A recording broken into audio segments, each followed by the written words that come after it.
యేసుక్రీస్తు ప్రభువారి యొక్క జీవిత చరిత్ర మనం నేర్చుకుంటున్నాం మొట్టమొదటి నుంచి. ఈ కోర్సు ద్వారా యేసు ప్రభువారి జీవితాన్ని, ఆయన చేసిన పరిచర్య, ఆయన మరణ పునరుద్ధానాలు, వీటి విషయమై మనం చక్కని రీతిగా మనం మొట్టమొదటి నుంచి కూడా వివరంగా నేర్చుకునే అవకాశం దేవుడు మనకి ఇచ్చినందుకు గాను దేవానికి ప్రత్యేకమైన వందనాలు తెలియపరుచుకుంటూ ఈ క్లాస్ను కూడా మనం ప్రారంభించుకుంటున్నాం. దేవునికి వందనాలు చెల్లిస్తున్నాం. మన ప్రభువైన యేసుక్రీస్తు ప్రభువుకి ప్రత్యేకమైన వందనాలు. అలాగే ఈ ఫౌండేషన్ కోర్స్ మనకి యేసుక్రీస్తు ప్రభువారి జీవితాన్ని గురించిన, అంటే ఆయన శిష్యరికం చేయడానికి మొట్టమొదటి ఆ ఫౌండేషన్స్ అంటే మన పునాదులు. యేసు ప్రభువారి జీవితంలోంచి మనం నేర్చుకునే విషయాలు, అలాగే మన ఆయన జీవితంలోంచి నేర్చుకోవాలంటే సువార్తలు మనకు మెయిన్. యేసు ప్రభువారు చేసిన పరిచర్య అంతా కూడా మన సువార్తలు ఉన్నాయి. ఆ సువార్తలు ఫస్ట్గా మనం నేర్చుకోవడానికి, దాని తర్వాత దాన్ని అనుసరించి, అంటే యేసు ప్రభువారు జీవితాన్ని అనుసరించి మిగతా విషయాలను నేర్చుకోవడానికి మనం ముందుకు కొనసాగుతాం. మొట్టమొదటి పాఠం గొప్ప వృత్తాంతం ప్రారంభం అని ఉంది హెడింగ్. గొప్ప వృత్తాంతం ప్రారంభం అంటే యేసుక్రీస్తు ప్రభువారు జీవితంలో జీవిత చరిత్రలే మనం నేర్చుకోవడానికి. అసలు యేసుక్రీస్తు ప్రభువారు ఎక్కడి నుంచి, లేకపోతే సాధారణ చెప్తారు కదా, ఆయన ఈ లోకంలోనే పుట్టాడు, 1వ శతాబ్దంలో పుట్టాడు, ఎక్కడి నుంచి ఆయన జీవితం మొదలైంది, ఆయన ఇక్కడ దేవుడు లేక 1వ శతాబ్దంలో పుట్టాడు అని చెప్తుంటారు చాలామంది. అలా చెప్పి కొంతమంది అంగీకరించడానికి కూడా వెనకబడుతుంటారు. అవి అన్నిటిని కూలంకషంగా మనం పరిశీలనాత్మకంగా చూస్తే యేసు ప్రభువారు ఇక్కడ, అంటే ఈ 1వ శతాబ్దంలోనే పుట్టిన ఆయన కాదు. ఈ 1వ శతాబ్దంలో పుట్టినప్పుడు మాత్రమే ఆయన ఉనికి లేదు. నిత్య అనాదిలోనికి వెళ్ళిపోతే కనుక ఆయన ఉనికి గురించిన విషయాలు మనం తెలుసుకుంటాము అన్న విషయాల దగ్గర నుంచి మనం ఈ ప్రారంభాలు ప్రారంభిస్తాం. అంటే నిత్య అనాది అంటే ఏంటంటే, మనం నిత్యత్వం అన్నాం అనుకోండి, లేకపోతే నిత్య జీవం నిత్యత్వం అన్నాం అనుకోండి, ఇవన్నీ నిత్యము ఉండేవి. నిత్య జీవం అంటే మనకు కంటిన్యూగా ఉండేది ఎంతకాలం. అలా నిత్య అనాది అంటే, ఈ యాక్చువల్గా అనాది అంటే పాత దాని గురించి, జరిగిపోయిన దాని గురించి చెప్తాం కదా. నిత్య అనాది అంటే ఎంతకాలం జరిగిపోయిందో అదే కాకుండా ఎంతకాలమైనా వెనక్కి వెళ్ళిపోయినా అది ఆ నిత్యత్వానికి అంతు లేదు. దాన్ని నిత్య అనాది అంటాం. అంటే ఈ లోకం పుట్టక మునుపు, ఈ భూమి ఆకాశాలు సృజించే మునుపు, దూతలు ఎవరు లేనప్పుడు, అసలు సృష్టి లేనప్పుడు, ఇలా వెనక్కి వెళ్ళిపోవాలి. ఇంకా వెనక్కి వెళ్ళిపోగా మనకి ఏం కనబడుతుంది అని, మనుషులు మనం తెలుసుకోవడానికి ఏం కనబడుతుంది అన్న విషయాల గురించి కూడా నేర్చుకుంటూ ఈ క్లాస్లో కొనసాగుతాం. అక్కడి నుంచి మనం రావడానికి ఈ కోర్సు మనకి ఎక్కువ ఉపయోగపడతాం. నిత్యానాది అది. దీని గురించి బైబిల్ గ్రంథంలో చూస్తే చూడండి, యోహాను సువార్తలో ఒక మాట మనం చూద్దాం. యోహాను సువార్తలో 17వ అధ్యాయము 24వ వచనం, 17-24 అక్కడ చెప్తున్న మాట, యేసుక్రీస్తు ప్రభువారు మేడగదిలో చేసిన ప్రసంగంలో చెప్తున్న మాట. తండ్రి, నేనెక్కడ ఉందునో అక్కడ నీవు నాకు అనుగ్రహించిన వారు నాతో కూడా ఉండవలని, నీవు నాకు అనుగ్రహించిన నా మహిమను వారు చూడవలని కోరుచున్నాను. జగత్తు పునాది, ఇక్కడ యేసు ప్రభువారు చెప్తున్న మాట, జగత్తు పునాది వేయబడక మునుపే నీవు నన్ను ప్రేమించితివి. యేసు ప్రభువారు చేస్తున్న ప్రార్థన, భూమి మీదకి వచ్చినప్పుడు చేసిన ప్రార్థన పాయింట్అవుట్ గా చేసుకుంటే నిత్య అనాది గురించి మాట్లాడుతున్నాడు ఆయన. ఎక్కడి నుంచి అంటే, ఈ జగత్తుకి పునాది అనేది లేనప్పుడు తండ్రి నువ్వు నన్ను ప్రేమించావు ఆ మాట. అంటే పునాది లేదు, అంటే ఉనికి లేదు ఈ సృష్టికి. అప్పుడే యేసుప్రభువారు ఉన్నారని, అప్పుడే యేసుప్రభువారు ఉన్నారు. తండ్రి కుమారుడు పరిశుద్ధాత్మ దేవుడు అప్పటి నుంచే ఉన్నారు అన్న విషయాన్ని మనకి ఈ వచనం ద్వారా అని అంతేకాదు బైబిల్లో చాలా రెఫరెన్స్లు ఉన్నాయి. అవన్నీ తర్వాత చూసుకుంటూ వెళ్దాం. మచ్చుకు యేసుప్రభు వారు డైరెక్ట్గా చెప్పిన మాటే ఏం చూస్తే నిత్య అనాదిలోంచి యేసుప్రభు వారు ఉన్నారు అన్న విషయాన్ని మనం ఈ మాట ద్వారా, ఈ వచనం ద్వారా మనం చక్కగా మనం తెలుసుకోవడానికి అవకాశం ఉంటుంది. ఆయన అప్పటి నుంచి ఉన్నారని చెప్పేసి. ఇప్పుడు ఈ పాఠంలో మనం నేర్చుకునేది ఏంటంటే నిత్య అనాదిలోంచి యేసుక్రీస్తు ప్రభు వారు ఎలాగ పరిచర్య చేస్తున్నారు, ఏం పని చేస్తున్నారు, ఈ పనిలోను పరిచర్యలోను మనకి దేవుడు చూపించిన కృప, ఈ కృప గురించిన విషయాలు మనం ఇందులో నేర్చుకుంటాం అన్నమాట. చూడండి, గొప్ప వృత్తాంతం మొదటి పాఠం మనం చూస్తే ఆ పాఠంలో మొట్టమొదటిగా ఆరంభించండి అని మనకు కనబడుతుంది కదా. ఆ ప్రతిదానికి నేను సైడ్ హెడ్డింగ్ చెప్తుంటాను. సైడ్ హెడ్డింగ్లో మీరు బుక్లో ఫాలో అవుతుంటే మనకు బాగుంటుంది. ఫస్ట్ ఫలితాలు ఉన్నాయి. 1వ అధ్యాయంలో 1వ పేజీలోని ఫలితాలు ఉన్నాయి. ఆ ఫలితాల్లో ఈ లెసన్ నేర్చుకోవడం వల్ల, ఈ లెసన్ చదవడం వల్ల మనకి ఏది ఉపయోగకరంగా ఉంటుంది, ఎలాగ ఉపయోగపడుతుంది, మనం ఏం నేర్చుకుంటాం, ఇందులో ఏమి సాధిస్తాం అన్న విషయాలు ఇక్కడ కనబడుతుంటాయి. మనం ఏం సాధిస్తాం అన్న విషయాలు అనమాట. ఇందులో ముఖ్యంగా ఈ పాఠంలో మనం నేర్చుకునే ఏంటంటే దేవుడు యేసుక్రీస్తు దేవుడు ఇక్కడ మొదటి ప్రశ్న చూడండి. దేవుడు తన కుమారుని ద్వారా ప్రపంచాన్ని విమోచించడానికి ఉద్దేశించింది మొదటి నుంచి ప్రణాళికలో ఉందని తెలుసుకుంటాం. అంటే యేసుక్రీస్తు ప్రభు వారు గురించిన ప్రస్తావన ఎక్కడి నుంచి ఉందంటే అనాదిలోంచి ఉందన్నాం. ఇప్పుడు యేసుక్రీస్తు ప్రభు వారి గురించి బైబిల్లో కూడా మనం చూస్తే కనుక ఈ జగత్ ఉత్పత్తి ప్రారంభించిన తర్వాత, మనుషులను తయారు చేయడం మొదలెట్టిన తర్వాత, వాళ్ళు పాపంలో పడిపోయినప్పుడు వాళ్ళు విమోచించే కార్యం, వాళ్ళకి ప్రణాళిక ఇచ్చినప్పుడు, విమోచన కార్యానికి ప్రణాళిక సిద్ధం చేసినప్పుడు, ఈ ప్రణాళిక ఆదిలోంచే సిద్ధం చేశాడు అన్న విషయాలు ఈ పాఠంలో తెలుసుకుంటాం. ఎక్కడి నుంచి? ఆదిలోంచే. అంటే ఈయన యేసుప్రభు వారు వచ్చింది 1వ శతాబ్దం అయినప్పటికీ ఈ ప్రణాళిక ఎప్పుడు రూపొందించబడిందంటే ఆదిలోంచే. ఈ జగత్తి ఉత్పత్తి ప్రారంభించిన దగ్గర నుంచే ఈ ప్రణాళిక అనేది ఉంది. ఇంకో విధంగా చెప్పాలంటే జగత్ ప్రణాళిక వేయబడక మునుపే ప్రకటన గ్రంథంలో ఉంటుంది, వధించబడిన గొర్రెపిల్ల అంటారు. అంటే ప్రణాళిక ఈ సృష్టి ఆరంభం నుంచే ఉంది.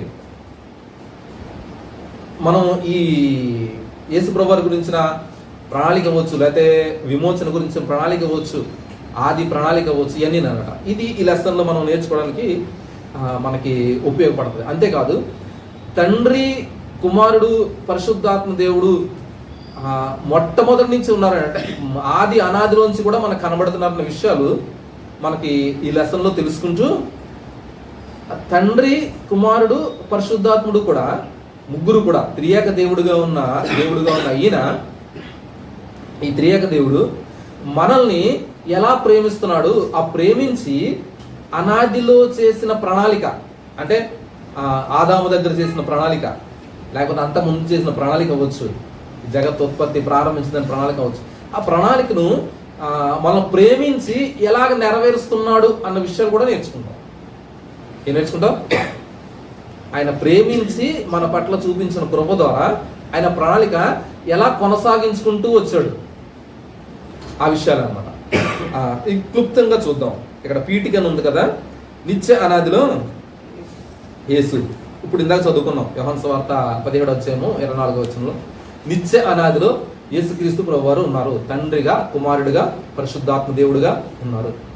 పాత నిబంధనలో మనం ఫస్ట్ నుంచి చూసినా, ఆదికాండం 1వ వచనంలో చూసినా దేవుడి గురించిన సందర్భం, ఆది యందు దేవుడు భూమి ఆకాశం సృజించను అన్నప్పుడు మన పోలిక చొప్పున, లేకపోతే తన పోలిక చొప్పున, తన స్వరూపంలో అన్నప్పుడు తండ్రి, కుమార, పరిశుద్ధాత్ములు ఏకంగా కూడి మాట్లాడుతున్న మాట అనమాట. అంటే మొదటి అధ్యాయంలో ఈ ఆది కాండంలోనే మనము అన్న ప్రస్తావన వచ్చేసింది అక్కడ. తండ్రి, కుమారుడు, పరిశుద్ధాత్మ. ఇది మనం చూస్తే ఆదిలోంచి ఈయన ఉన్నాడు అన్న విషయం మనం తెలుసుకుంటాం.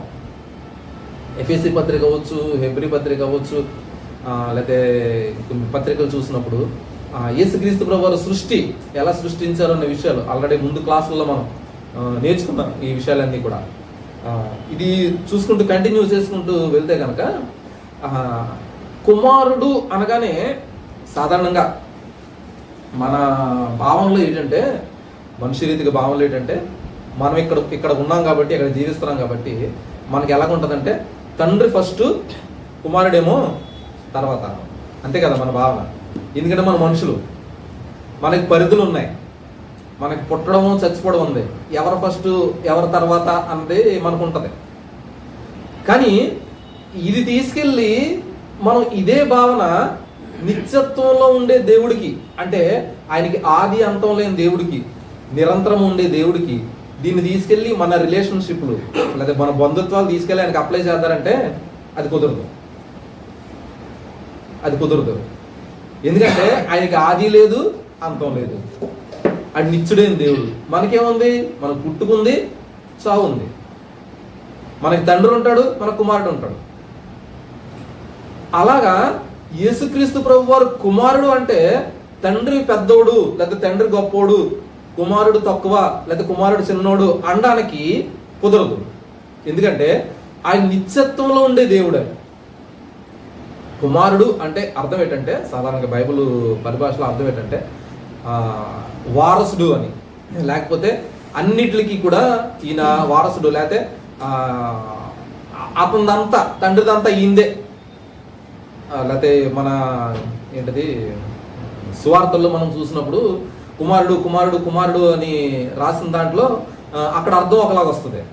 మత్తయి సువార్తలోని లేకపోతే వీటిలో చూసినప్పుడు కుమారుడు అంటే అతను పుట్టినోడు, లేకపోతే అతని ద్వారా జన్మించినోడు, అతని వంశంలో వచ్చినోడు అని చెప్పేసి ఇది మానవ పరిభాషలో మనకి ఉన్న మాట. కానీ నిత్యత్వంలో దేవుని దగ్గరికి వచ్చినడికి కుమారుడు అనగానే ఆయన ఈయన ఒకటే. ఆయన వారసుడు అంటే ఆయనంతా ఈయనంతా ఆయనది అని అర్థం అనమాట. ఇది మనం త్రిత్వం గురించిన సబ్జెక్ట్ ఉంటుంది, దాంట్లో మనం బాగా నేర్చుకోవచ్చు. ఇది క్లుప్తంగా మాత్రం చెప్తాను. అంటే కుమారుడు అనగానే ఈయన తర్వాత వచ్చాడు, ఈయన తండ్రి ముందున్నాడు అనడానికి లేదు. ముగ్గురు కూడా నిత్యత్వంలో ఉన్నారు అని తెలుసుకుంటే వస్తాను మన సరిపోదు. ఎవరు ముగ్గురు? తండ్రి, కుమారుడు, పరిశుద్ధాత్మ దేవుడు. ముగ్గురు కూడా ఒకే ఏంటది పోలికలు కలిగిన వారు, లేకపోతే ఒకే వ్యక్తిత్వం కలిగిన వారు. ఆయన తండ్రి నిత్యజీవం కలిగిన వాడు, కుమారుడు నిత్యజీవం కలిగిన వాడు. తండ్రి నిత్యత్వంలో ఉన్నాడు, కుమారుడు నిత్యత్వంలో ఉన్నాడు. అలాగే పరిశుద్ధాత్మ దేవుడు కూడా నిత్యత్వంలో ఉన్నాయన. తండ్రి సృష్టించాడు, కుమారుడు సృష్టించాడు. అలాగే పరిశుద్ధాత్మ దేవుని గురించి కూడా ఉంటుంది, సృష్టికి కారణాల గురించిన విషయాలు. ఇలాగా తండ్రి, కుమారుడు, పరిశుద్ధాత్మ దేవుడు అని చెప్పుకున్నట్లో పాత నిబంధనలు అన్నీ కూడా దేవుడు అన్న మాట వాడటం జరుగుతుంటుంది. అంటే పాత నిబంధనలు దేవుడు అంటే తండ్రి, కుమార, పరిశుద్ధాత్మ దేవుడు కూడా అందులో ఇంక్లూడింగ్ అయి ఉన్నారు అన్న విషయాలు మనకు కనబడుతుంటారు అన్నమాట ఎక్కువగా. చాలా సందర్భాల్లో పాత నిబంధనలు దేవుడు అంటే అక్కడ రక్షించేవాడుగా, కాపాడేవాడుగా, భద్రపరిచేవాడుగా, అందులోంచి మనం ఏదైతే లోట్లు ఉన్నా అందులో తీసుకొచ్చేవాడిగా కనబడుతుంటాడు. ఆ విషయాలన్నీ కూడా యేసుక్రీస్తు ప్రభువారు వర్తిస్తుంటాయి. మళ్ళీ అది కూడా మనం అర్థం చేసుకోవాలి. తర్వాత వెళ్ళే పాఠాల్లో మనం నేర్చుకుంటాం. మొట్టమొదటిగా ఈ పాఠంలో మనం నేర్చుకునేటంటే తండ్రి, కుమార, పరిశుద్ధాత్మ దేవుడు త్రియేక దేవుడు అయిన ఈ దేవుడు సృష్టికి అనాదిలోంచి ఉన్నాడు. ఆయన మూడు వ్యక్తిత్వాలు కలిగిన వాటి, అంటే తండ్రిగా, కుమారుడిగా, పరిశుద్ధాత్మ దేవుడిగా ఉంటూనే, ఆయన దేవుడిగా ఉంటూనే మనల్ని ప్రేమించి నిత్య అనాదిలోనే మనుషులందరినీ రక్షించడానికి విమోచన ప్రణాళిక ఆయన చేశాడు అన్న విషయాలు దీని ద్వారా, ఈ లెసన్ ద్వారా నేర్చుకుంటాం. గొప్ప ప్రారంభం అని ఉంది కదా, సృష్టి మరియు పతనం అని గొప్ప ప్రారంభం. ఈ దీంట్లో ఆదాముని లేకపోతే మనుషుల్ని దేవుడు ఎలా సృష్టించాడు, మనుషుల్ని సృష్టించిన తర్వాత దేవుడు వాళ్ళని ఎలాగా తన పోలికలో ఉండమన్నాడు, తన పోలికలో తన పోలికలో చేసి, తన స్వరూపంలో చేసి, తనతో ఎలా సహవాసం చేయమన్నాడు అన్న విషయాలు మొట్టమొదట మనకి కనబడుతుంటాయి. దేవుడు మొట్టమొదటి మనుషులు చేసినప్పుడు, ఆయన చేసినప్పుడు ఆయన మనుషులు చేయడానికి ఉద్దేశం ఏంటంటే, ఆయన ప్రేమ కలిగిన దేవుడు కాబట్టి, ప్రేమ ఉన్నాడు కాబట్టి ఆయన ప్రేమ చేత చేసుకున్నాడు మనుషుల్ని. ఆయన ఇష్టం, ఆయన ప్రేమ చూపిస్తూ ఆ ప్రేమని వ్యక్తం చేయడానికి తండ్రి కుమార పరిశుద్ధాత్ముల ద్వారా ఒకరికొకరు వ్యక్తం చేసుకున్న వ్యక్తులుగా ఉన్నప్పటికీ, ఆ ప్రేమ ద్వారా మనల్ని కూడా తయారు చేసి మనం కూడా దేవుణ్ణి ప్రేమించడానికి, మనం దేవుడి ద్వారా ప్రేమించబడడానికి ఉండే వ్యక్తులుగా మనం చేసుకున్నాం. అందుకనే ఆయన పోలిక ఇచ్చేశాడు. సృష్టిలో చాలా సృష్టి చేశాడు దేవుడు, కానీ ఎవరికి ఆయన పోలిక ఇవ్వలేదు. మనుషులైనా మనకే ఆయన పోలికనిచ్చాడు. పోలికనిచ్చి మనుషులు చేసుకున్నాడు. కానీ చేసిన వ్యక్తి, మనుషులు చేసుకున్న తర్వాత ఆ వ్యక్తి ఆయన స్వరూపంలో ఆయన పోలికలో చేసినప్పటికీ ఆశలు కలిగిన వ్యక్తిగా పతనంలోకి వెళ్ళిపోయాడు. కారణం ఏంటంటే, ఆయన పోలిక ఆయన స్వరూపం ఇచ్చాడు కదా దేవుడు మనుషులందరికీ. అందులో స్వతంత్రం ఇచ్చేశాడు, పూర్తి స్వతంత్రం మనిషికి. స్వతంత్రం ఇవ్వకపోతే ఒక రోబోట్ లాగా ఉంటాడు మనిషి. అందుకనే ఇప్పుడు రోబోట్స్ ఉన్నాయి, కంప్యూటర్స్ ఉన్నాయి, మనం ఏది కమాండ్ ఇస్తే అది చేయాలంతే. దాన్ని సొంతంగా చేయడానికి లేదు. దాన్ని సొంతంగా చేయడానికి ఇవ్వాలన్నా మనమే కమాండ్ ఇవ్వాలి. దానికి ఆర్డర్స్ మనం ఇచ్చేసి దాని ప్రోగ్రామింగ్ అలా చేస్తే కనుక చేస్తుంది. లేకపోతే మిషనరీ ఏదైనా సరే మనం ఏది చెప్తే అది చేయాలంతే. అంటే దాని కంట్రోలింగ్ అంతా ఎక్కడ ఉంది? మన దగ్గరే ఉంది. దేవుడు మనుషుల్ని అలా చేయలేదు. దేవుడు మనుషులు చేసి తన స్వరూపంలో తన పోలికలో చేశాడు కాబట్టి దేవుడు కూడా మనల్ని ప్రేమించి ఏం చేశాడంటే పూర్తి స్వతంత్రం ఇచ్చేశాడు. ఈ స్వతంత్రం ఎలాంటి స్వతంత్రం అంటే,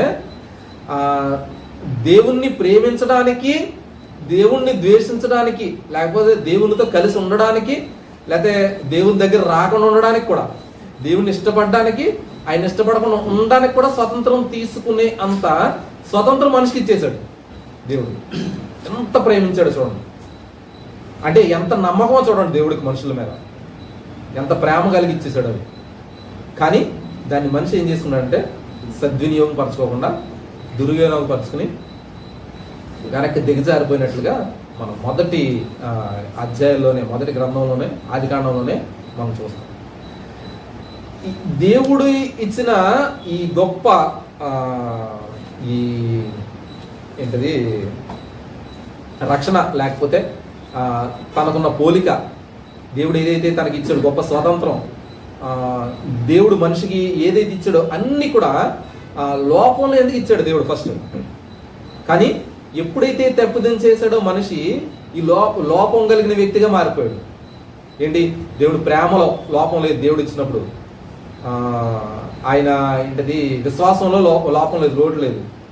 లేకపోతే ఏదైతే అనుకుంటాం, లేదా నిరీక్షణలో లోటు లేదు, దయాళత్వంలో లోటు లేదు, మంచితనంలో లోటు లేదు, సృజనాత్మక శక్తి, సృష్టించే విషయం లోటు లేదు, అన్ని కూడా పరిపూర్ణంగా ఇచ్చాడు. ఎప్పుడైతే మనిషి తప్పు చేశాడో అన్నిటిలో లోటు వచ్చేసింది. ఇంకోటి ఏంటంటే దేవుని పోలికను కోల్పోయిన వ్యక్తిగా అయిపోయాడు అన్నమాట. రోమపత్రికలో పౌలు గారు కూడా చెప్తారు కదా, మనుషులందరూ పాపం చేసి దేవుడు అనుగ్రహించే మహిమను పోగొట్టుకున్నారు. అప్పుడు పోగొట్టుకున్నారు, పొందలేకుండా అయిపోయాం. తర్వాత నుంచి కంటిన్యూషన్. ఇప్పుడు ఏదైతే మనిషి అది పోగొట్టుకున్నాడో, దేవుడి నుంచి వచ్చినటువంటి కృప లేదా శక్తి, సామర్థ్యాలు, దేవునితో ఉండే సహవాసం, ఇవన్నీ ఏదైతే మనిషి పోగొట్టుకున్నాడో అది దేవుడు తిరిగి ఇవ్వాలి అనుకున్నాడు మనిషికి. కనుక తిరిగి ఇవ్వడానికి ఇష్టపడిన దేవుడు ఆదిలోనే ప్రణాళిక చేశాడు. ఆదికాండం 3వ అధ్యాయంలోనే ప్రణాళిక చేశాడు. ఏంటంటే దేవుడి దగ్గర నుంచి ఏదైతే పోగొట్టుకున్నామో ప్రతీది కూడా మళ్ళీ తిరిగిస్తాను అని. అలాగే తిరిగి అలాగ పోగొట్టడానికి ఏంటి, దేవుడి దగ్గర నుంచి ఈ సహవాసం లేకపోతే ప్రేమ, విశ్వాసం ఇవన్నీ పోగొట్టడానికి కారణమైన సాతాన్ని కూడా దేవుడు గద్దించాడు. దాన్ని తలను చెదగదొక్కుతానని కూడా వాగ్దానం ఇచ్చాడు. ఇచ్చిన వాగ్దానం నెరవేర్చడానికి, దాన్ని కొనసాగించడానికి ఈ పాత నిబంధన అంతా కూడా దేవుడు చేసిన గొప్ప ప్రణాళిక అంతా కూడా మనం చూస్తాం అన్నమాట. పాత నిబంధన అంతా అది ఏంటంటే ఇప్పుడు నిత్య అనాథులు గొప్ప ప్రారంభం అని మనకి ఈ లెస్ చూస్తున్నాం కదా, సైడ్ హెడ్డింగ్లోని ప్రారంభం ఉంది. అలాగే మనిషి పతనం అయిపోయాడు. ఆ పతనం అయిపోయిన మనిషిని తిరిగి ఎలాగ మళ్ళీ దేవుళ్ళలోని రూపాన్ని ఇవ్వాలి, లేదా తిరిగి మళ్ళీ అన్నీ ఎలాగ ఇవ్వాలి అని దేవుడు గొప్ప ప్రణాళిక. అది ఏంటంటే యేసుక్రీస్తు ప్రభువారి ద్వారా ఇది జరగాలి అన్న విషయాన్ని, అంటే దేవుడే మళ్ళీ భూమి మీదకి వచ్చి ఏదైతే కోల్పోయామో, దేవుడి నుంచి ప్రేమ కోల్పోయాం, సహవాసం కోల్పోయాం, దయాళత్వం కోల్పోయాం, మంచితనాన్ని కోల్పోయాం, పూర్తిగా లేవు ఇప్పుడు మనలో ఉన్నాయి. ఇప్పుడు అన్నీ ప్రతి ఒక్కరికి ఈ లక్షణాలన్నీ ఉన్నాయి. కానీ ఇవి ఎలాగ ఉన్నాయంటే తళుకుమన్నట్టు, లేకపోతే వచ్చిపోతున్నట్టు, లేకపోతే కొద్ది కొరతలతో ఉన్నట్టుగా ఉన్నాయన్నమాట. ఇప్పుడు ప్రేమించే లక్షణం ఉంది, అది ఎక్కడది? దేవుందే. దయ చూపించే లక్షణం ఇది ఎక్కడది? దేవుందే. ఇవన్నీ కూడా పూర్తిగా చూపించలేకపోతున్నాం. మనం ప్రేమించామంటే ఇప్పుడు మన ప్రేమ ఎలాగైపోయిందంటే ఏదైనా లాభం వస్తే ప్రేమింతాం, లేకపోతే మనం ప్రేమించాం. అందంగా ఉంటే ప్రేమింతాం, లేకపోతే లేదు. డబ్బు ఉంటే ప్రేమింతాం, లేదా ఏదో ఒకటి ఆశిస్తాం. కానీ అది కాదు ఫస్ట్ ఇచ్చింది దేవుడు. ఆయన అగాపే ప్రేమ అంటున్నాం కదా, దేవుంది. ఆయనది షరతులు లేనిది, ఏ ఉన్నా లేకపోయినా ప్రేమించేది. ఇది అసలు ప్రేమ వదిలేసి మనది ఏదైతే ఆకర్షణీయంగా ఉందో దాని ప్రేమలోనికి మనం పడిపోయాం. ప్రపంచంలో ఏదైనా సరే ఏదో దానికి ఆకర్షణీయంగా కనబడుతుంటాం. ఎంత ప్రేమించినా మనకి మళ్ళీ ఇష్టం లేదనుకోండి, ఆడ మళ్ళీ ప్రేమ కట్ అయిపోయింది. స్వార్థపూరితమైంది ఇక్కడ వచ్చేసింది. ఇలాంటివన్నీ మనల్ని మళ్ళీ రీఫిల్ చేసి దేవుని అసలైన ప్రేమలోకి తీసుకెళ్ళాలని దేవుడు తన ప్రణాళిక మొట్టమొదటిలోనే వేసి ఆయనతో సహవాసం చేయడానికి, అంటే ఏదైతే కోల్పోయామో అదంతా తీసుకురావాలన్న ఆయన అనాది ప్రణాళిక నెరవేర్చే క్రమంలో ఈ పాత నిబంధన అంతా కూడా మనం చూస్తుంటాం. అందులో మొట్టమొదటిగా ఆదాము నుంచి అవ్వ నుంచి ప్రారంభించిన జనరేషన్ పడుతూ లెగుతూ వస్తూ ఉన్న క్రమంలో తర్వాత గందరగోళం చూడు. వాడు పాపం చేసినప్పుడు దేవునితో ఉన్న సహవాసాలు కోల్పోవడం, దేవునితో ఐకమత్యాన్ని కోల్పోవడం, దాని మరణాన్ని కొని తెచ్చుకోవడం. అసలు మరణం అంటే ఫస్ట్ లేదు, అది మరణాన్ని కొని తెచ్చుకోవడం. ఆ మరణాన్ని కొని తెచ్చుకున్న తర్వాత వాళ్ళు దేవునితో సహవాసాన్ని కోల్పోయి దూరం అయిపోవడం, మళ్ళీ దేవుడు ప్రేమించడం, కరుణించడం, మళ్ళీ వాళ్ళని తిరిగి మళ్ళీ వాళ్ళకి మంచి క్రియలన్నీ చెప్పడం, దేవునితో సహవాసం చేయడానికి మళ్ళీ చూపించడం, మళ్ళీ పడిపోవడం. ఇవి గందరగోళ పరిస్థితులు అయిపోయినప్పుడు దేవుడు ఒక్క వ్యక్తిని పిలుచుకున్నాడు. ఏంటి? తను ఏదైతే వాగ్దానం ఇచ్చాడో ఆ వాగ్దానాన్ని నెరవేర్చడానికి ఒక వ్యక్తిని పిలుచుకుని ఆ వ్యక్తి ద్వారా ఎలాగ మళ్ళీ తిరిగి ఆయన రక్షణ కార్యాన్ని కొనసాగించాడు అన్న విషయాలు పిలుపు అని సైడ్ హెడ్డింగ్ ఉంది కదా, అందులో మనం నేర్చుకుంటాం. పిలుపు ఏంటి? పిలుపు ఫస్ట్ ఒక్క వ్యక్తిని ఎంచుకున్నాడు దేవుడు. ఒక వ్యక్తిని ఎంచుకుని, ఆ వ్యక్తి ఎవరు? అబ్రహాముగా ఉన్న అతన్ని ఎంచుకుని అబ్రహాముగా దేవుడు తన చేసి అనేకులకు తండ్రిగా చేసి ఆ ఒక్క వ్యక్తి ద్వారా తన సమాజంగా, అంటే తన పుట్టిన జనరేషన్ కింద సమాజం ఉంది కదా, జనరేషన్ అలా పెరిగేటట్లు చేసి వాళ్ళకి అతని ద్వారా వచ్చిన సంతానం ద్వారా కంటిన్యూగా జనరేషన్ అంతా ఒకరి తర్వాత ఒకళ్ళు సమాజంగా పెద్ద సమాజంగా ఏర్పాటు చేసి వాళ్ళ ద్వారా యేసుక్రీస్తు ప్రభు వారు ఎలాగొచ్చారనే విషయాలు సమాజము అన్న దాంట్లో మనం చూస్తాం. అంటే అబ్రహాం ద్వారా తన కొడుకుల ద్వారా కుమారులు, గోత్రాలు, యాకోబు ద్వారా గోత్రాలు, ఆ గోత్రాలని ఎలాగా దేవుడు వాళ్ళ తప్పిదాలు చేస్తున్నా ఎలాగా వాళ్ళని సహాయం చేశాడు, రక్షించాడు, కృప చూపించాడు అనే విషయాలు. తర్వాత మళ్ళీ ఐగుప్తు బానిసత్వం ఉంటే ఆ బానిసత్వం నుంచి ఎలా తీసుకొచ్చాడు, తర్వాత మళ్ళీ వాళ్ళని మంచి పాలు తేనెలు ప్రవహించే దేశంలో, ఆయనకి వాగ్దానం ఇచ్చిన దేశంలో వాళ్ళని నిలబెట్టడం, తర్వాత వాళ్ళకి న్యాయాధిపతులను ఏర్పాటు చేయడం, ప్రవక్తలను ఏర్పాటు చేయడం, తర్వాత రాజులను ఏర్పాటు చేయడం. వీళ్ళు ఇన్ని చేస్తున్నా సరే వీళ్ళు మళ్ళీ దేవుని విడిచి మళ్ళీ కిందకి పడిపోవడం, మళ్ళీ ప్రవక్తలు పంపించినప్పుడు మళ్ళీ ప్రవక్తల మాటిని మళ్ళీ దేవుని దగ్గర రావడం, మళ్ళీ పడిపోవడం, మళ్ళీ లేగడం. రాజుల కాలంలో కూడా పడడం, లేగడం. న్యాయాధిపతుల కాలంలో కూడా వాళ్ళు పడిపోవడం, లేగడం. అంటే కింద స్థితికి వెళ్ళిపోయేవారు, దిగజారిపోయిన పరిస్థితిలో, ఆత్మీయ స్థితిలో. మళ్ళీ న్యాయాధిపతులు పంపించినప్పుడు వాళ్ళు చెప్పినప్పుడు మళ్ళీ ఉన్నత స్థితికి వచ్చేవారు, అంటే దేవుడిని నమ్మేవారు, దేవుని మీద విశ్వాసం ఉంచేవారు. మళ్ళీ న్యాయాధిపతి చనిపోయినప్పుడు మళ్ళీ కిందకి దిగజారిపోయేవారు. ఇది ఎలాగంటే మనకి బీపీ కానీ లేదా హార్ట్ బీట్ కానీ పైకి కిందకి వెళ్తుంటారు కదా, అలాగా. ఒకసారి పడిపోవడం, మళ్ళీ పైకి లేవడం, మళ్ళీ పడిపోవడం, పైకి లేవడం. ఇది న్యాయాధిపతుల కాలంలోనూ, ప్రవక్తల కాలంలోనూ, రాజుల కాలంలోనూ కంటిన్యూగా కొనసాగుతూనే వస్తుంది. అయినప్పటికీ జనాలు తప్పు చేస్తున్నప్పటికీ, పాపం చేస్తున్నప్పటికీ దేవుడు ఇచ్చిన ప్రణాళిక లేకపోతే దేవుడు చూపించిన కృప మనుషుల పట్ల ఎలాగ చూపించాడు, వాళ్ళు ఎలాగ ఉన్న స్థితిలో తీసుకొచ్చాడు, ఎంత చక్కగా వాళ్ళందరినీ కూడా కాపాడుతూ, రక్షిస్తూ, భద్రపరుస్తూ యేసుక్రీస్తు ప్రభువారిని యేసు ప్రభువారిని ఇస్తాను అన్న ప్రణాళిక ఎలా నెరవేర్చాడు అన్న విషయాలు ఈ పాత నిబంధనలో ఆది కాండం నుంచి ప్రకటన గ్రంథం వరకు కూడా మనకు కనబడుతుంటాయి. ఇదే కింద ఏరోస్ వేసి మనకి కనబడుతుంటాయి కదా. ఈ ఆది కాండం నుంచి ప్రకటన గ్రంథం వరకు ఉన్న విషయాల్లో సుమారుగా 1400 సంవత్సరాలు రాయడం జరిగింది. అనేక మంది ప్రవక్తల ద్వారా దేవుడు ఏర్పాటు చేసి 1400 సంవత్సరాలు సుమారుగా, అంటే బైబిల్ అంతా కలిపి 1500 సంవత్సరాలు రాయబడింది. కొత్త నిబంధన 100 సంవత్సరాలు అయితే పాత నిబంధన అంతా కూడా మోషే కాలం దగ్గర చూస్తే 1400 సంవత్సరాలు. ఈ 1400 సంవత్సరాలు కూడా చక్కని రీతిగా దేవుడు రాయించుకొచ్చిన విధానం అంతా చూస్తే దేవుణ్ణి నిజంగా ఇందులో తెలుసుకోవాల్సిన ఫలితాలకు భాగం, దేవుణ్ణి స్తుతించకుండా ఉండలేం, దేవుణ్ణి ఆరాధించకుండా ఉండలేం, దేవుణ్ణి ప్రేమించకుండా ఉండలేం అన్న విషయాలు కూడా మనం తెలుసుకోగలుగుతాం అనమాట పాత నిబంధనలో. ఇందులో ప్రశ్నలు కూడా మనకు కనబడుతుంటాయి.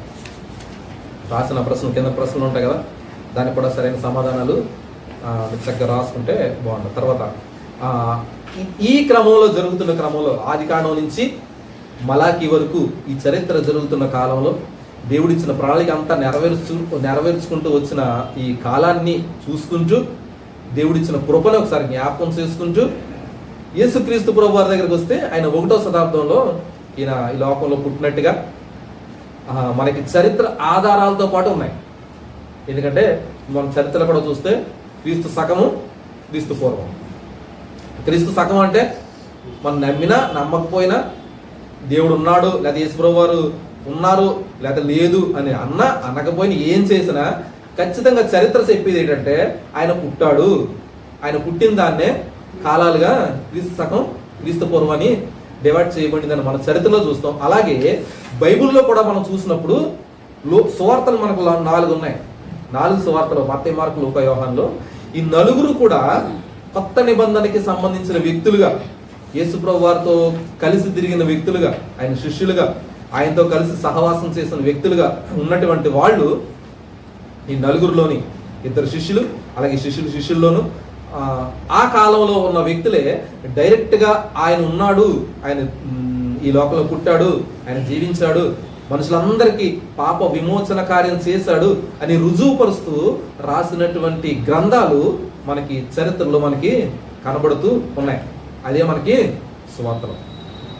ఇది యేసుప్రభు వారి గురించిన ఆయన చరిత్రలోనికి, ఆయన సువార్త నేర్చుకోవడానికి వెళ్ళక ముందు క్లుప్తంగా నేర్చుకునే విషయాలు అన్నమాట.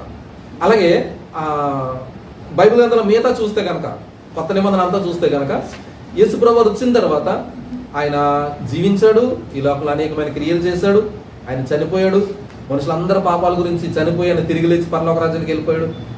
ఆయన చెప్పిన మాట ఏంటంటే లోకమంతా సువార్త ప్రకటించబడాలి, ఎవరైతే నన్ను విశ్వసించారో వాళ్ళందరూ కూడా పాప క్షమాపణ, నమ్మి బాప్తిసం తీసుకున్న వాళ్ళు రక్షించబడతారు అని రక్షణ కార్యం ప్రణాళిక ఏదైతే అనాదిలో ప్రణాళికలో వేసాడో ఆ ప్రణాళిక నెరవేర్చబడింది అని తెలియపరుస్తూ సువార్తలు దాన్ని కంటిన్యూ చేసుకుంటూ వెళ్ళారండి.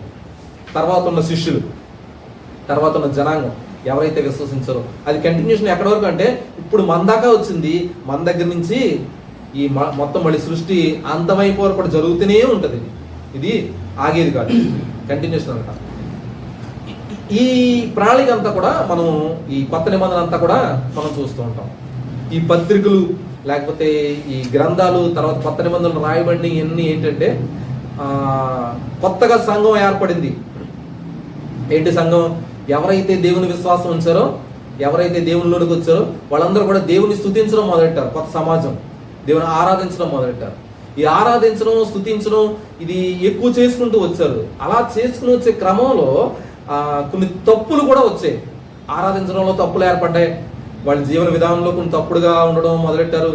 లేకపోతే ఈ లోకంలో ఉన్న అన్ని కూడా సంఘంలోనికి రావడం మొదలెట్టే, ఈ సంఘం తీసుకెళ్ళి లోకంలో కలిపేయడం మొదలెట్టారు. ఇవన్నిటి కలిసిపోయిన విధానాల గురించి చూస్తూ ఈ శిష్యులు దేవుడి ప్రణాళికతో ఏం చేస్తారంటే, అలా కాదు, దేవుడి గురించిన ప్రత్యేకమైన మాటలన్నీ ఖచ్చితంగా ప్రజలకు తెలియపరచాలి అన్న ఉద్దేశంతో దేవుడు వాళ్ళకి ఏదైతే ప్రేరణ ఇచ్చాడో అన్నీ కూడా రాయించి సంఘ క్షేమాభివృద్ధి కోసం రాయించి పెట్టారన్నమాట. వాటిలో పత్రికలు అంటే మన కుటుంబంలో ఎలాగ ఉండాలి, సమాజంలో ఎలాగ ఉండాలి, సంఘంలో ఎలాగ ఉండాలి, దేవుడు మనతో ఎలాగ ఉండాలనుకుంటున్నాడు, మనం దేవునితో ఎలాగ ఉండాలనుకుంటున్నాం, ఈ విషయాలు మనం తెలుసుకోవాలి అంటే మనం ఖచ్చితంగా పత్రికలు మనం నేర్చుకోవాల్సి వస్తుంది. ఇది ఇలా చివరికి వచ్చేటప్పటికి ప్రకటన గ్రంథం వచ్చేటప్పటికి ఈ ప్రకటన గ్రంథంలో ఈ చరిత్ర కొనసాగుతూ, అంటే ప్రణాళిక కొనసాగుతూ చివరికి వచ్చిన తర్వాత భవిష్యత్తులో కూడా ఏం జరుగుతుందో అది తెలియపరిచే విషయాలు ఇందులో రాసున్నాయి. ఇది మొట్టమొదటి పాఠంలో మనం యేసుక్రీస్తు ప్రభువారి జీవితంలోనికి ఎంటర్ అవుతూనే ఆయన గురించి తెలుసుకోవాల్సిన క్లుప్తమైన వివరణ. అంటే యేసుక్రీస్తు ప్రభువారు ఇక్కడ 1వ శతాబ్దంలో వచ్చి ఇక్కడ నుంచే ప్రారంభించబడిన ఆయన కాదు. ఆయన ఇక్కడ మాత్రమే పుట్టిన ఆయన మాత్రం కాదు. ఈయన ఇక్కడ పుట్టక మునిపే ఆది నుంచి కూడా, నిత్య ఆదిలోంచి కూడా ఆయన ఉన్నాడు, ఆయన దేవుడు అని తెలుసుకోవడం ప్రాముఖ్యమైన విషయం. ఆయన ఆరాధించాలంటే ఆయన దేవుడు కాదా, ముందు ఆయన దేవుడు. ఆయన ఎక్కడి నుంచి దేవుడు? ఈ లోకంలో 1వ శతాబ్దంలో పుట్టాడా, లేదా అక్కడి నుంచే దేవుడు అంటే 1వ శతాబ్దంలో మన పాప పరిహారార్థం ఇక్కడ పుట్టినప్పటికీ దేవుడిచ్చిన రక్షణ ప్రణాళికల గురించి ఆయన ఆ శతాబ్దంలో అప్పుడు పుట్టినప్పటికీ ఆయన అప్పటి నుంచి మాత్రమే దేవుడు కాదు, ఆయన నిత్య అనాదిలోంచి దేవుడుగా ఉన్నాడు. ఆయనే సృష్టికర్త, ఆయనే మనం సృష్టించాడు, ఆయన ద్వారానే మనం ఈ లోకంలో కొనసాగుతూ ఉన్నాము అన్న విషయాలు తెలుసుకుంటూ ఈ బైబిల్ గ్రంథం అంతా కూడా యేసుక్రీస్తు ప్రభువారి గురించిన విషయాలతోనే నిండిపోయి మనకు ఈ కాలంలో ఉన్న మనకు చక్కని రీతిగా ఆయన గురించిన విషయాలు తెలియపరుస్తూ ఆయనలో ఇంకా ఎక్కువ ఎదగడానికి ప్రోత్సాహపరిచేదిగా ఈ బైబిల్ గ్రంథం మనకు ఉంది అని తెలియపరచడానికి ఈ మొట్టమొదటి పాఠం నుంచి మనం నేర్చుకుంటాం. అదండి. డౌట్స్ ఉంటే చెప్పండి. కంటిన్యూగా లెసన్ అంతటి గురించి ఆల్రెడీ పాత లెసన్లో మనం చెప్పేసుకున్నాం. ఇట్లా విషయాల గురించి అన్ని చాలా క్లుప్తంగా మనం వివరణ అంతా కూడా మనం చూసుకున్నాం. ప్రతి దాని గురించిన వివరణ కూడా ఆల్రెడీ పాత నిబంధన గురించి మళ్ళీ ఒక క్లాస్ తీసుకున్నాను, కొత్త నిబంధన గురించి ప్రణాళిక గురించి ఒక క్లాస్ తీసుకున్నాం.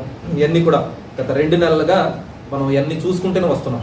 కనుక ఇది చక్కదిగా అర్థమైందని అనుకుంటున్నాం. ఓకే, అలా దీన్ని క్లాస్ చూసేవారు బుక్ని చూస్తూ చక్కదిగా అర్థం చేసుకోవడం కూడా అవకాశం ఉంటుంది. ఏమైనా డౌట్స్ ఉంటే అడగచ్చు. అంటే ఇందులో మనం తెలుసుకున్న విషయాలు బైబిల్ అంతా కూడా దేవుని యొక్క ప్రణాళిక, ఏదైతే విమోచన ప్రణాళిక ఉందో ఆ విమోచన ప్రణాళికతో నిండి ఉన్నదిగా మనం బైబిల్ చూస్తూ ఏదైతే దేవుడు వాగ్దానం ఇచ్చాడో వాగ్దానాలు అన్నీ కూడా దేవుడు నెరవేర్చాడు అని మనం చూస్తూ దేవునితో సహవాసం ఏదైతే కోల్పోయామో అది మళ్ళీ తిరిగి నిర్మించడానికి ఆయన వాగ్దానం చేసిన దేవుడుగా ఈ లోకానికి వచ్చాడు. అలాగే మనల్ని కూడా ఆయనతో మళ్ళీ తిరిగి ఆయన సహవాసంలోనికి మనం పిలుచుకుంటున్నాడు అనే విషయాలు, అలాగే బైబిల్ గ్రంథం అంతా కూడా యేసుక్రీస్తు ప్రభువారు ఎలా కనబడతారనే విషయాలు కూడా మనం చక్కని రీతిగా ఈ పాఠంలోనే చూసాం. ఆయన రక్షించి మనల్ని భద్రపరిచి మనల్ని కాపాడి ఎంత చేసిన దేవుణ్ణి మనం ఎంతగా ప్రేమించాలి, ఆయన ఎంతగా గౌరవించాలి. ఈ బైబిల్ గ్రంథం దేవుడు మనకి ఇచ్చాడు. అది దేవుని మనస్సు. బైబిల్ గ్రంథం ఆయన మనసును మనకిచ్చి, ఆయన మనసును తెలుసుకోవడానికి మనకిచ్చి, మనకి ఆయన మనసు అంతా తెరిచిన పుస్తకం అంటాగా అలా తెరిచిన పుస్తకం మన చేతులు పెట్టేశాడు. దీన్ని చదువుతున్నప్పుడు ఆయన ప్రేమించాలి, ఆయన గౌరవించాలి, ఆయన ఇంకా ఎక్కువ మనం ఎదగాలి. అందుకని బైబిల్ గ్రంథాన్ని మనకి ఇచ్చాడు. ఆయన పరిశుద్ధంత ప్రేరణ చేత అనేక మంది రాసినప్పటికీ ఇది ఒకటే భావనతో, ఎందుకంటే వెనకాల నుండి రాయించిన వాళ్ళు ఎవరంటే పరిశుద్ధాత్మ దేవుడు. ఒకటే భావనతో ఎక్కడ కూడా మిస్ అవ్వకుండా ఆదికాండం నుంచి ప్రకటన వరకు చక్కని సీక్వెన్స్లో మనకి అర్థమయ్యేటట్లు మన భాషలో కూడా దేవుడు తీసుకొచ్చి మనకి ఇచ్చినందుకు దేవునికి ఎంతగానో కృతజ్ఞత చెల్లించవలసిన వారిగా ఉన్నాం. ఆయన ప్రేమించవలసిన బద్ధత లేదా ప్రేమించవలసిన వారిగా మనం దేవుడి వాళ్ళందరినీ కూడా దీవించి ఆశీర్వదించిన కాక. Thank you. ప్రశ్నలో కొన్ని ప్రశ్నలు ఉన్నాయి కదా, ఆ ప్రశ్నలు మనం చూద్దాం. ఫస్ట్ పేజీలో ఫస్ట్ దాంట్లో ఆలోచించవలసిన ప్రశ్నలు ఉంది కదా. అందులోని ఆ ప్రశ్న మనం చదివినప్పుడు అందులో మనం తెలుసుకోవాల్సింది ఏంటంటే, అసలు ఈ కోర్స్ చేస్తున్నాం కదా, బైబిల్ తర్ఫీదు అవుతున్నాం, నేర్చుకునేటప్పుడు అసలు ఎందుకు నేర్చుకోవాలనుకుంటున్నాం, అసలు ఎందుకు వస్తున్నాం ఇక్కడికి, దేవుని ద్వారా మనం ఏం తెలుసుకోవాలనుకుంటున్నాం అన్న విషయాలు తెలుసుకోకపోతే ఈ కోర్స్ చేయలేం. ఒక పాఠం 2 పాఠాలు వేయడానికి మానేస్తాం. ఎందుకు? మన గోల్ లేదు, మన గురి లేదు, ఎందుకు నేర్చుకున్నాం అని కూడా మనకు తెలియదు. ఇప్పుడు సరే, అది ఎవరిది వాళ్ళు రాయండి. ఇప్పుడు ఏదైనా నేర్చుకోవాలనుకోండి, టెక్నికల్ కోర్స్ ఏదో నేర్చుకుంటున్నారు, అందులో దాని గురి ఉంటుంది, ఇది మనం నేర్చుకోవాలని చెప్పేసి. ఒక కలెక్టర్ అవ్వాలనుకోండి, దాన్ని కష్టపడి ఆ కలెక్టర్ అవ్వడానికి ఎంతసేపు ఎన్ని గంటలు కష్టపడాలి అన్ని గంటలు కష్టపడతారు. ఒక టెక్నీషియన్ అవ్వాలని అనుకోండి, దానికి కష్టపడతాడు. చదవాలి, ఒక పరీక్ష ఉంది, దాన్ని పాస్ అవ్వాలనుకోండి, దాన్ని కష్టపడతాడు, దాన్ని చెయ్యాలి, ఎందుకంటే అది పాస్ అవ్వాలి. ఇలా కూడా కోర్స్ చేస్తున్నాం. దీనికి ఎందుకు చేస్తున్నాం? ఖాళీ గుండి వస్తున్నావా, లేకపోతే అందరు నేర్చుకుంటున్నారు కాబట్టి నేను నేర్చుకోవాలనా,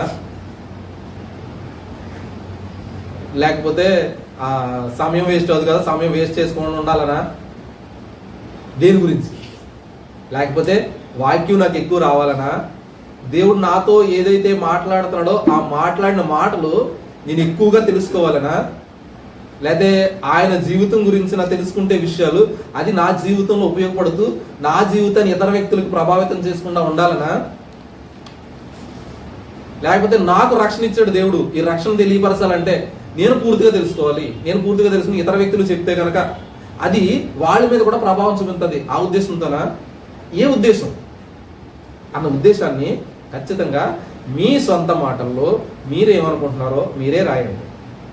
ఎవరిది వాళ్ళే, భార్యకి భర్త, భర్తకి భార్య, తమ్ముడు, అన్నయ్య, అక్క, చెల్లెళ్ళు, ఒకరి దాంట్లో కాఫీ కొట్టి రాసేది కాదు, ఇది అలా రాసిదా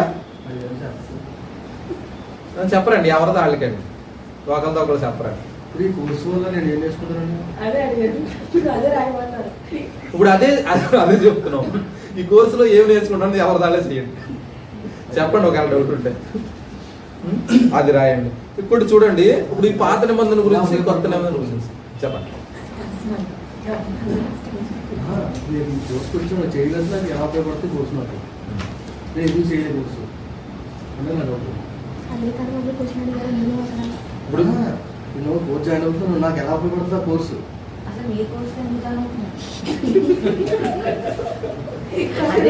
అది అసలు ప్రశ్న.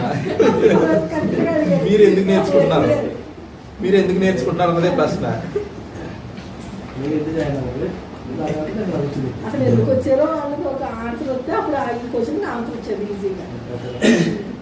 అదే ఇప్పుడు సాధారణంగా ఇక్కడికి వచ్చినోళ్ళు బైబిల్ గురించి చాలా అవగాహన ఉన్నవాళ్ళు, తెలిసిన వాళ్ళు, అంతా నేర్చుకున్నవాళ్ళు కనుక ఇది క్లుప్తంగా ఇది అంతా ఇప్పుడు లెసన్ అంతా కూడా క్లుప్తంగా చెప్పడం జరిగింది. మన పాత నిబంధన కొత్త నిబంధన కూడా చూసాం. ఇప్పుడు ఈ పాత నిబంధన నేర్చుకునేటప్పుడు కూడా, పాత నిబంధన చూసినప్పుడు కూడా కొత్త నిబంధన బాగానే ఉంటుంది, కానీ చదవడానికి పాత నిబంధన చాలా కష్టంగా ఉంటుంది అని భావించేవాళ్ళు కొంతమంది ఉంటారు. పాత నిబంధన మనకి ఎందుకు, మన కొత్త నిబంధన విశ్వాసం, ఎందుకంటే యేసుక్రీస్తు ప్రభువు వారికి చాలు, మన రక్షణ చాలు, రక్షణ ప్రణాళిక ఉంది అని మనం ఉంటారు. అలాగా అనుకుంటూ ఒకవేళ బైబిల్ చదివితే కనుక ఆ పాత నిబంధనలో చాలా అర్థం అవుతుంది. ఇప్పుడు ఈ ప్రశ్నలు కూడా ఇక్కడ రాయడానికి కారణం ఏంటంటే, పాత నిబంధన ఒకవేళ చదివేటప్పుడు మీకు ఏంటి సవాళ్ళు ఏంటి, ప్రశ్న ఎదురయ్యే సమస్యలు ఏంటి, ఆ సమస్యలు ఇప్పుడు పక్క వాళ్ళని అడిగి రాస్తే తెలుస్తుందా, మనకి రాస్తే తెలుస్తుందా? మనకి ఏ సవాలు ఎదురవుతుందో మనకే అడగాల, మనమే తెలుసుకోవాలా. కనుక మనకు తెలుసుకుంటేనే ఆ ప్రశ్న ఏంటో మనకు కూడా తెలుస్తుంది. అసలు ఎందుకు చదవలేకపోతున్నాం అన్న ప్రశ్న కూడా మనకు వస్తుంది.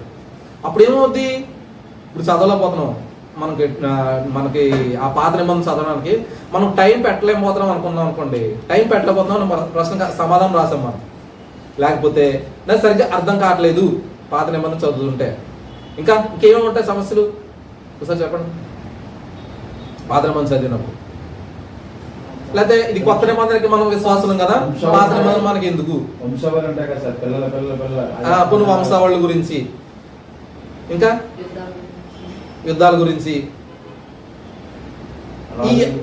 ఈ కారణాలు, కొన్ని ఇంకా కారణాలు చాలా ఉంటాయి కదా.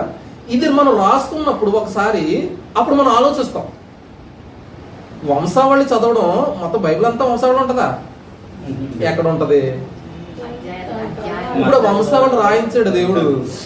దేవుడికి అంత ఇంపార్టెంట్ అయ్యింది, మరి మనం ఇంపార్టెంట్గా తీసుకోద్దా? ఈ ప్రశ్నలు కూడా వస్తాయి. అప్పుడు మనం చదవడానికి ఉంటుంది. పోనీ ఆ వంశావళి కొద్దిగా ఆపేసి తర్వాత చూడొచ్చు కదా. ఆ వంశావళి గురించి మొత్తం బైబిల్ అంతా ఆపేస్తామా? పాత నిబంధన అంతానే? ఈ ప్రశ్నలు అంటే మనకే ప్రశ్న వేసుకోవడం వల్ల సమాధానం వస్తుంది. ఒకవేళ దాన్ని అధిగమించి ముందుకెళ్ళడానికి మనకి అవకాశాలు ఉంటాయి. అలాగా తర్వాత కింద ప్రశ్నలో కూడా పాత నిబంధన మీరు ఇష్టంగా చదువుతుంటే, ఒకవేళ ఇష్టపడుతుంటే ఏ గ్రంథం అయితే మీకు ఎక్కువ ఇష్టం అంటే తప్పని చెప్పేది ఏంటంటే అందరూ ఒకే ఒకటి చెప్తారు.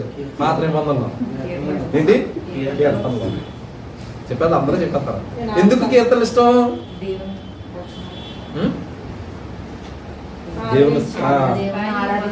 దేవుని ఆరాధించడానికి, మనల్ని ఆదరిస్తుంది. ఇంకా చెప్పండి స్పీడ్ వాగ్దానాలు ఉంటాయి. మన జీవితాలు చెప్తుందండి, జీవితాన్ని మనం చూసుకోవచ్చు అందులో. సంతలో కూడా చూసుకోవచ్చు. ఇంకా విభాగాలన్నీ అలా కనబడుతుంటాయి. మరి మీదాట్లు ఈ లేవా? ఈ మీదాట్లు ఈ లేవా?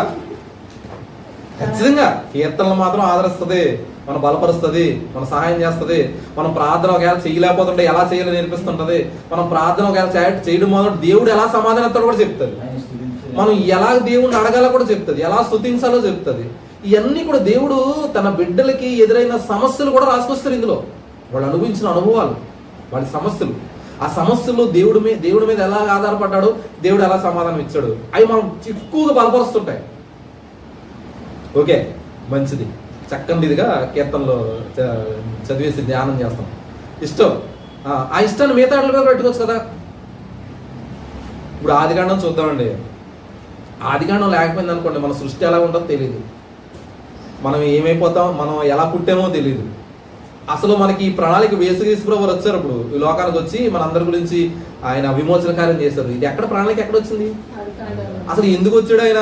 ఈ ఆదికాండంలో ఏందనుకో, మనకి ఆయన ఎందుకు వచ్చాడో తెలియదు, ఎక్కడి నుంచి వచ్చాడో తెలియదు,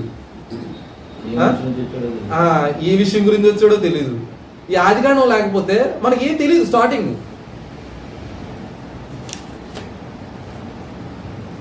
ఒక్కో గ్రంథం గురించిన విషయాలు అలా మనకి ఓల్డ్ టెస్ట్మెంట్, న్యూ టెస్ట్మెంట్ సర్వేలు ఉన్నాయి. పాత నిబంధన, కొత్త నిబంధన, వాటిలో ఎక్కువ నేర్చుకుంటాం. కాకపోతే ఈ ప్రశ్నలు మనం రాసుకోవడం వల్ల ఏదైతే ఇష్టమో లేదో రాసుకోవడం వల్ల మనం దాని గురించి ఎక్కువగా ఇంకా ఆలోచించడానికి, దాన్ని అధిగమించడానికి మనకు అవకాశాలు ఉంటాయి. అందుకనే మనం రాసుకోవాల్సిన అవసరత మనకి ఉంటాయి. అలాగే ఈ పాఠం అంతా నేర్చుకున్నారు. చివరిలోని ఒక ప్రశ్న ఉంది కదా, ఈ పాఠం అంతా అయిపోయిన తర్వాత చివరిలో ఉన్న ప్రశ్న, ఆలోచించే ప్రశ్న ఉంది కదా, అందులో వ్యక్తిగతంగా మీకు అత్యంత సవాలుగా ఉన్నది ఏంటి? ఇప్పుడు డైరెక్ట్గా మన దగ్గరకు వచ్చేసారు. మనకు సవాలు ఏంటి? ఈ పాఠం నేర్చుకున్నప్పుడు మనకి ఏ సవాళ్ళు ఏర్పడుతున్నాయి అంటే, ముందు పైన ఉన్నటువంటి సత్యము, ఈ పాఠంలో నేర్చుకున్న విషయాలు, దేవుడు మానవులను ప్రేమిస్తాడు. 9వ పేజీలో సత్యము అని ఒకటి, దేవుడు మానవులను ప్రేమిస్తాడు మరియు తోటలో కోల్పోయిన వాటిని పునరుద్ధరించడానికి ఎడతెగని ప్రయత్నంలో ఆయన ఉన్నాడు. ఆయన అక్కడ పని మొదలెట్టాడంట, మనుషుల గురించి పనిచేయడం. అంటే ఆయన ముందు నిత్యానాదిలో కూడా ఆయన పనిచేసే దేవుడుగా, పని కలిగిన దేవుడు ఉన్నాడు. తండ్రి, కుమార, పరిశుద్ధాత్మలు పని చేస్తూనే ఉన్నారంట అప్పటి నుంచి. ఇప్పుడు మన దగ్గరికి వచ్చిన తర్వాత, మనం పుట్టించిన తర్వాత ఏంటంటే మన పనిలో ఇంకెక్కువ బిజీగా ఉన్నాడు ఆయన. మనం పడిపోతుంటే మనం లేవనెత్తడానికి, మనం సహాయం చేయడానికి, మనల్ని ఆదరించడానికి, మనల్ని కాపాడడానికి ఈ పని చేస్తున్నాడని మనం తెలుసుకున్నప్పుడు నిజంగా దేవుని ప్రేమించకుండా ఉండలేము. యెషయా గ్రంథంలో కానీ, లేకపోతే యెర్మీయాలో కానీ కొన్ని వాగ్దానాలు మనకు కనబడుతుంటాయి. కీర్తన భాగాల్లో కూడా ఆయన ఎలాంటి వాగ్దానాలతో మనం బలపరుస్తున్నాడు అంటే, దిగజారిపోయిన పరిస్థితులు, దిక్కుతోసిన పరిస్థితులు, మిమ్మల్ని కాపాడుతాను, నేను ఉద్ధరిస్తాను అని చెప్పిన విషయాలు మామూలు కాదు. ఆయన పని చేస్తున్నాడు. ఆ పని నెరవేరుస్తూ మన పట్ల ఎలా చూపిస్తున్నాడో అన్న విషయాలు బైబిల్ గ్రంథంలో ఉన్నాయన్నీ కూడా చక్కని రీతిగా మనం నేర్చుకోవడానికి ఈ బైబిల్ గ్రంథాన్ని మనకి ఇచ్చాడు. కోర్సుతో పాటు మనం చేయవలసింది ఏంటంటే చక్కని బైబిల్ స్టడీ చేస్తూ నూతన నిబంధన, ఇది నూతన నిబంధన సంబంధించింది కాబట్టి యేసుక్రీస్తు జీవిత చరిత్ర, కొత్త నిబంధన మన కంటిన్యూ చదువుతూ ఉండాలి. మన దేవుడు ఫస్ట్ దాంట్లో దేవుడు ఎలా పనిచేస్తున్నాడు, ఎడతెగకుండా పనిచేయడం అంటాయి.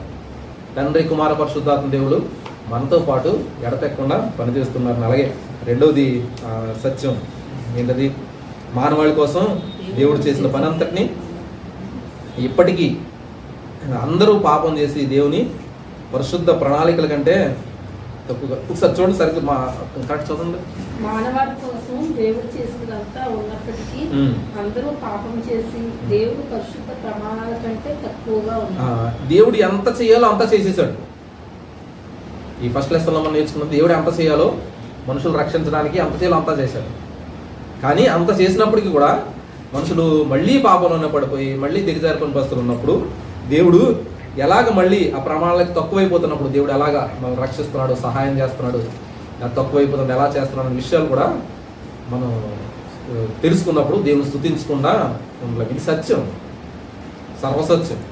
తర్వాత కూడా ఉంది ఒకటి, యేసుక్రీస్తు తన పుట్టుక, మరణం, పునరుత్థానం, ఈ అంతటి ద్వారా ఈ చరిత్ర లేదా సృష్టిలో జరిగిన ఈ కథంతటి ద్వారా మనకి ఎంతగా మనం ప్రోత్సహిస్తున్నాడు, మనం సహాయం చేస్తున్నాడు అనే విషయాలు, ఆయన ప్రణాళిక ఎలా నెరవేర్చడనే విషయాలు చరిత్రలో మనం చూసిన దాన్ని ఆయన స్తుతించకుండా ఉండలేం, ఆరాధించకుండా ఉండలేం, ఆయన ప్రేమించకుండా ఉండలేం.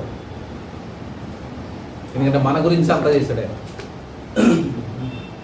Thank you very much.